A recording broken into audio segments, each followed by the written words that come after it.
घातकथा भाग 7.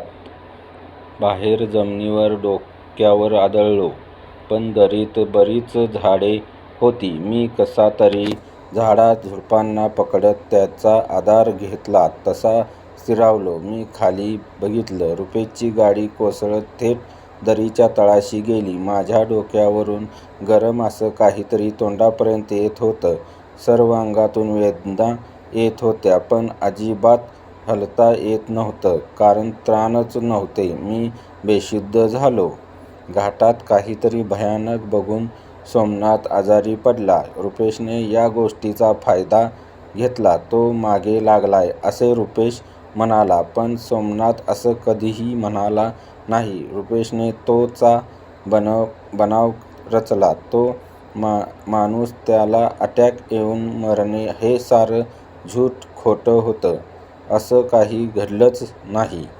रुपेशने जी काही ॲक्टिंग केली ते सगळं मला खरं वाटलं. पण रुपेश घाबरला का होता, कारण त्याला मला मारायची भीती वाटत होती. पण मग ती सुटकेस, त्याचा काय संबंध? कारण रुपेशला अशा वेळी मला घाटात आणायचं होतं. सुटकेस नसती तर मी रात्रीचा घाटात आलोच नसतो. Perfect murder. दरीत कोसळलेली गाडी रुपेशची होती, त्यामुळे कोणी त्याच्यावर संशय घेणार नव्हते. कोणालाही हा अपघातच वाटणार. आता रुपेश पोलिसांना सांगणार. बायकोला भेटायला जायचं म्हणून मी त्याची गाडी घेऊन गेलो, कारण रुपेशला माहीत होते की मला रेश्माकडे एक मिनिट, रेश्मा? रुपेशचं कुठं एवढं डोकं चालणार? म्हणूनच रेश्मा एवढे सारे मिस यूचे मेसेज करत होती. मला तिच्या घरी बोलावत होती. तिला सुद्धा हवं होतं की आज मी घाटात यावं. या दोघांनी जाळ विणला. मी त्या जाळ्यात अडकलो. मी डोळे उघडले तशा वेदना सुरू झाल्या. पण मला मरायचं नव्हतं. असं मरण तर अजिबात नको.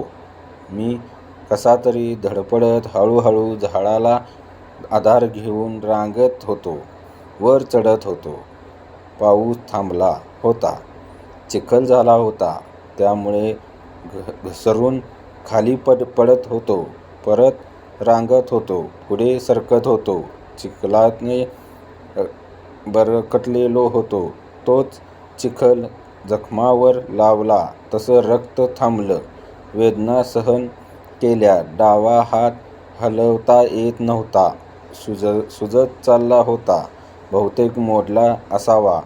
डाव्या डोळ्याने दिसत नव्हते. उजव्या डोळ्याने पुसट दिसत होते. प्रत्येक पावलांगणिक पाठीतून वेदनेची सनक डोक्यात शिरत होती. डोकं बधीर करत होती म्हणून किंचाळत होतो, पण ओरडल्यामुळे अजून थकवा येत होता म्हणून एका झाडाची बारीक काडी मोडली. दातांच्या मध्ये ठेवली. वेदना वाढल्या की तोंडातल्या काडी जोरात चावायचो.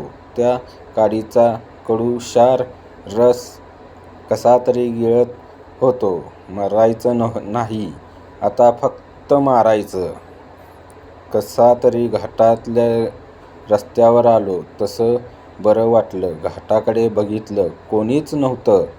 अजून थोड्या वेळाने सूर्योदय होईल. मग कोणीतरी मदत करेल. पण तेवढ्यात रस्त्याच्या कडेला कोसळलो. तसाच पडून राहिलो. काही वेळाने उठावं लागलं, कारण परत पाऊस सुरू झाला. स्वतःला सावरत उभा राहिलो. काही करून मला या घाटातून बाहेर पडायचं होतं. मी कुठे जाऊ? आधी सूड घेऊ का दवाखान्यात जाऊ? आधी दवाखान्यात जायला हवं. म्हणून मी भर चालू लागलो. माझ्या एकाच पायात चप्पल होती. ती काढून फेकून दिली. मी अनवाणी धावू लागलो. जोरात पण अचानक माझी मान डाव्या बाजूला कलंडली. सरळ होत नव्हती. मानेमधल्या हाडाला काय झालं? दुखत तर नव्हतं. उजव्या हाताने मान सरळ करण्याचा प्रयत्न केला, पण ती वाकडीच राहिली. एका बाजूला कलंडली होती. सरळ काही होत नव्हती. मी तसाच धावत राहिलो. धावताना लक्षात आलं की समोरून वेगात काहीतरी येत आहे. गाडी, ट्रक.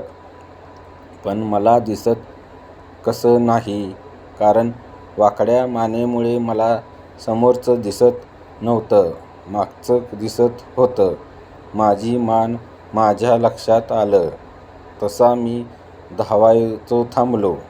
ती गाडी माझ्या बाजूने निघून गेली.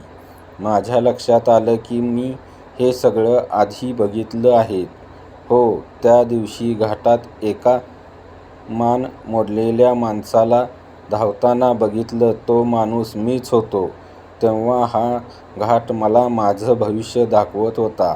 पुढे होणाऱ्या संकटाची जाणीव करून देत होता. हे लक्षात येताच मी खाली कोसळलो. दमलो होतो. आता उठता येणार नाही. मी डोळे मिटून घेतले.